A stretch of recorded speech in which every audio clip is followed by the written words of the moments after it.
Cork entered carefully. Winona sat at the formica-topped table in the tiny dining room. Her hair was a little wild, but it was a look that seemed to be more from sleep than anything else. She wore a kimono, an odd dressing gown, Cork thought, for a shinob on the Iron Lake Reservation. He'd never been inside the house, and he was surprised by what he saw. The walls and shelves and every available flat surface held images and icons and sculptures, things that he associated with a variety of religious traditions. A fat ceramic Buddha, a Celtic cross, a clay plate kiln-fired and painted with Navajo symbols, a figure with an elongated neck, African-looking, and carved from what might have been ebony. Little finger symbols of the kind he'd seen in photos of Tibetan monks. It felt clean but cluttered, like a mind in search of truth and stuffed with too many ideas of what that was.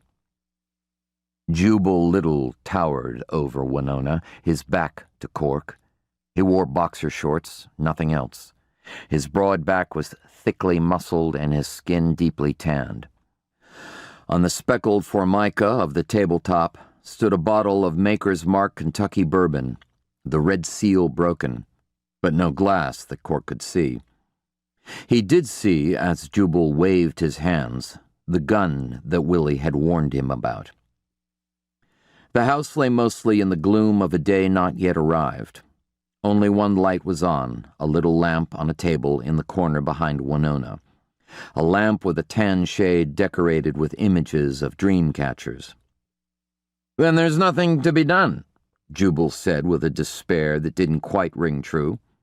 "I'll kill us both." Winona's eyes shifted from Jubal to where Cork and Willie stood. Jubal must have seen because he turned to face them. "Well, what do you know? Dick Tracy's here." "Morning, Jubal," Cork said. "Is it?" His eyes, bloodshot, swung toward a window. "The dawning of a new day. Fuck." Cork looked at the firearm in Jubal's hand, a small caliber stainless steel handgun with a rosewood grip. An expensive boutique weapon, he thought, but it could do damage.